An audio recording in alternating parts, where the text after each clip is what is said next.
अजीत सांगमा, जो कि इंडिया की हिस्ट्री में मैं समझता हूँ कि he was a brilliant speaker, parliament speaker रहे हैं। अजीत सांगमा, पुरनो अजीत सांगमा, आप जानते होंगे, नाम सुना होगा।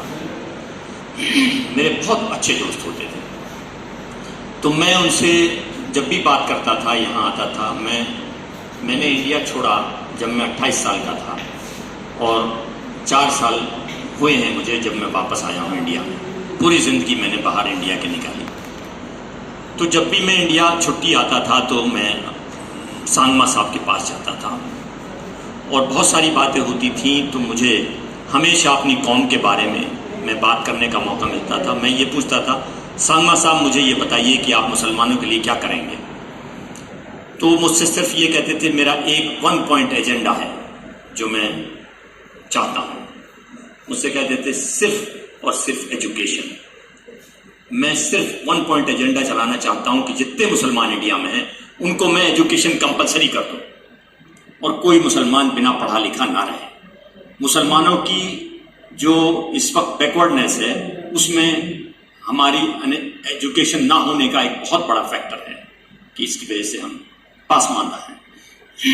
और मैं जिस शख्सियत के साथ आज बैठा हूं, ताजुद्दीन अंसारी साहब, उन्होंने एक पॉइंट और ऐड किया हुआ है मुसलमानों की हालत को इंप्रूव करने के लिए, उसको बदलने के लिए। वो कहते हैं एजुकेशन प्लस बिजनेस, और एजुकेशन और बिजनेस ताजुद्दीन अंसारी साहब की एक वीकनेस है। आप इनको दुनिया के किसी कोने में ले जाइए और इनसे कहिए कि भाई एजुकेशन पे एक सेमिनार है, या एजुकेशन पे कोई वहां पर कोई फंक्शन हो रहा है, या बिजनेस के सिलसिले में, ये फौरन वहां पे चल देते हैं।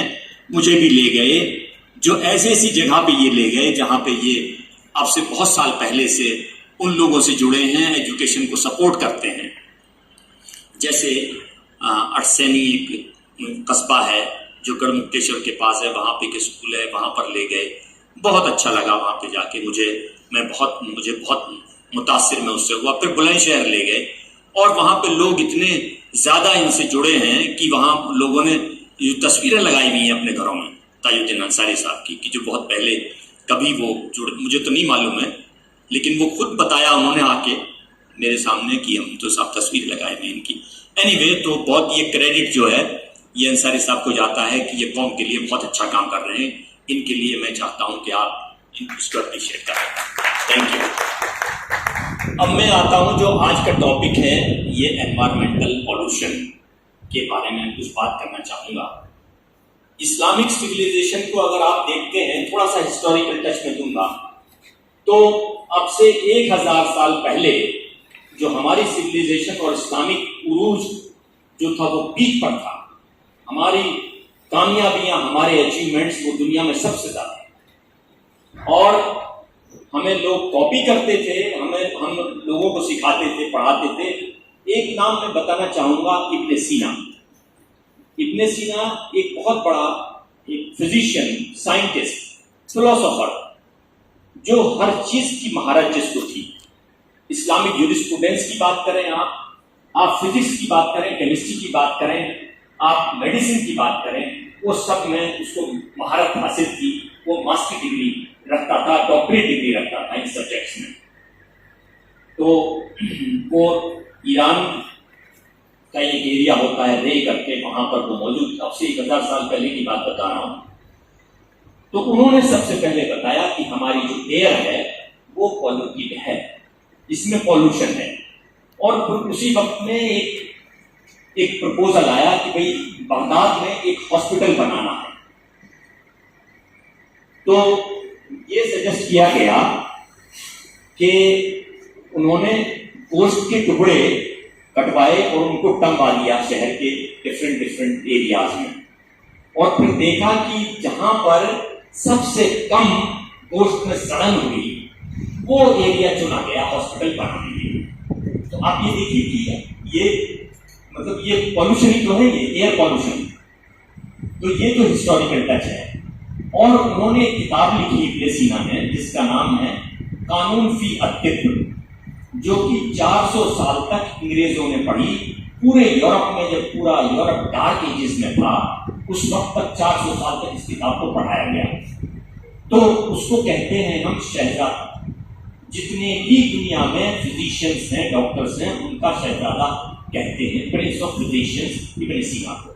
तो ये तो हिस्टोरिकल टच है इसका, ठीक है। वैसे पॉल्यूशन जो है वो वाटर पॉल्यूशन होता है, सॉइल पॉल्यूशन होता है और एयर पॉल्यूशन, 3 तरह के पॉल्यूशन होते हैं।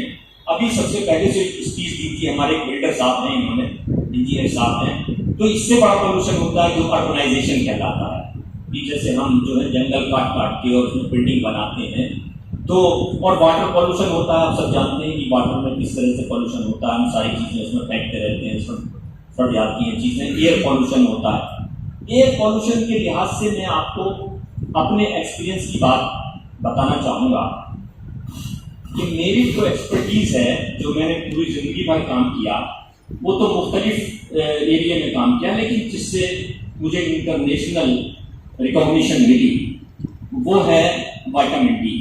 विटामिन डी एक विटामिन है जो सब लोग आप जानते होंगे, और नहीं भी जानते तो ये भी एक विटामिन है, जैसे और विटामिन है, बी है, सी है, और भी विटामिन हैं। ये एक बहुत ही इंपॉर्टेंट विटामिन की कैटेगरी में आता है, जो कि हमारी बोन्स से रिलेटेड जितनी भी बीमारियां हैं उन सब के लिए ये मुफीद होता है। अगर इसकी हमारे अंदर कमी हो जाती है तो हमें बहुत सारी प्रॉब्लम्स हो जाती हैं। उसके अलावा ये तो है पुरानी रिसर्च, लेकिन जो नई रिसर्च है उसमें ये है कि आपको कोई भी डिजीज है, मैं विटामिन डी का पढ़ा हुआ है, तो उसका पॉल्यूशन से क्या लेना देना है। तो मैं ये बता दूं कि मैंने बहुत सारा वक्त जो है अपना मिडिल ईस्ट में गुजारा। वैसे मैंने पढ़ाई तो पेरिस से की, फिर कनाडा चला गया, यूएस चला गया, फिर वापस मैं मिडिल ईस्ट में जब आया तो वहां पे भी मैंने बहुत सारा टाइम गुजारा। 18 साल अबू धाबी में और 12 साल रियाद में मैंने निकाले, तो 30 साल उधर में रहा। तो मुझे जो सबसे ज्यादा मुझे रिकॉग्निशन मिली या लोग मुझे जाने वो विटामिन डी की वजह से, क्योंकि उसमें मैंने बड़ा ओरिजिनल काम किया। सबसे पहले मैंने उनको ये बताया पूरी दुनिया में कि मिडिल ईस्ट में जो लोग हैं वो सबसे ज्यादा विटामिन डी की डेफिशिएंसी से सफर करते हैं।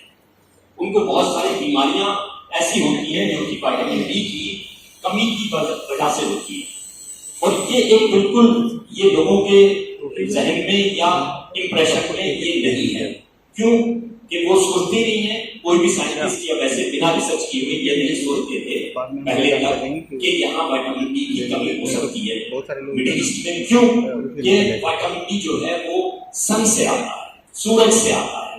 90% of vitamin D is coming from sun, ठीक है। तो हमारे अंदर यहाँ भी इंडिया में भी आजकल की बहुत सारी कमी इसकी हो गई है लोगों में। बहुत सारी आप जाइए डॉक्टर सबसे पहले इसका टेस्ट कराता है, विटामिन डी का टेस्ट कराइए, तो सबका वो कमी आता है। और उसकी वजह ये है कि हमारा लाइफ स्टाइल जो है वो चेंज हो गया है। हम सूरज से बिल्कुल, नेचर से बिल्कुल दूर चले जा रहे हैं। हम सन को एक्सपोज नहीं करते हैं। उसके और भी फैक्टर हैं, क्योंकि जैसे आजकल बहुत गर्मी है तो सन में कौन जाएगा, ठीक है। और मिडिल ईस्ट में खास तौर से जहां पे कि सूरज पूरे 12 महीने और हर दिन सूरज होता है, वहां पे तो विटामिन डी की कमी होनी ही नहीं चाहिए। लेकिन सबसे ज्यादा दुनिया में जो कमी है वो मिडिल ईस्ट में है। सऊदी अरब में, कुवैत में, बहरीन में, यूएई में, वहां पर कि लोग जो है वो विटामिन डी की कमी से सफर करते हैं। उसकी जो मेन वजह है वो है एयर पॉल्यूशन। और एयर पॉल्यूशन में जो एरोसोल्स हैं और जो पॉल्यूटेंट्स हैं सस्पेंडेड इन द एनवायरनमेंट, जो इंटरफियर करते हैं, जो सूरज से जो 3 तरह की जो रेज आती हैं, बहुत सारी रेज में से आती हैं, सूरज से बहुत सारी रेज आती हैं। एक साहब जो भी शुरू में लेक्चर दे रहे थे आज, उन्होंने ओजोन लेयर की बात की थी, शायद वो डॉक्टर रियाज साहब ने की थी, कि वो ozone layer also plays a very very important ozone layer का जो काम है वो है जितनी भी हानिकारक जो हार्मफुल रेज जो सन से आ रही हैं वो उनको एब्जॉर्ब कर लेती है ओजोन लेयर, और हमें हमारे तक नहीं आने देती, ठीक है। तो हमारे जो सूरज से रेज निकलती है वो 3 तरह की, ultraviolet A radiation, ultraviolet B radiation और अल्ट्रावायलेट सी रेडिएशन। जरा सा साइंटिफिक टर्म्स है। तो इनका कोई और नाम मुझे मालूम नहीं है कि इसको हिंदू में क्या कहते हैं। तो ये जो रेज आती हैं, इनमें से जो अल्ट्रावायलेट बी रेडिएशन है वो सिर्फ विटामिन डी बनाता है।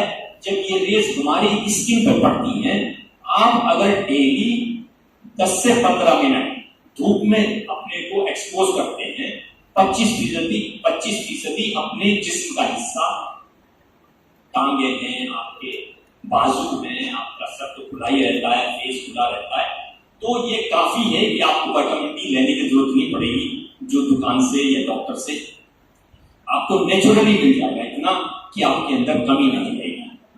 तो बी रेडिएशन जब आपकी स्किन से इंटरेक्ट करता है तो वो विटामिन डी बनाता है, ठीक है।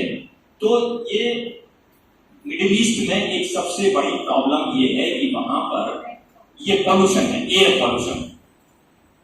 तो ये सब हमें जो है पोल्यूशन, ये बहुत बड़ा टॉपिक है एनवायरमेंटल पोल्यूशन। तो ये जो आप ये टॉपिक चुना गया है ये बहुत अच्छा है, ये it is the need of the time, ये इस वक्त की जरूरत है। और ये मैं कहूँगा कि आप सब लोग जो है, जैसे प्लांटेशन की बात भी हुई कि हम पेड़ लगाएंगे और उनकी केयर करेंगे, तो अभी एनवायरमेंटल डे था, अभी मनाया हमने इस्लामिक सेंटर में, और मैं उम्मीद करता हूँ कि आप सब लोग ये ख्याल रखेंगे कि पेड़ जो है कम काटे जाएं और अर्बनाइजेशन का भी ख्याल रखेंगे और किस तरह से हम एनवायरमेंट को इम्प्रूव कर सकते हैं। बहुत बहुत शुक्रिया।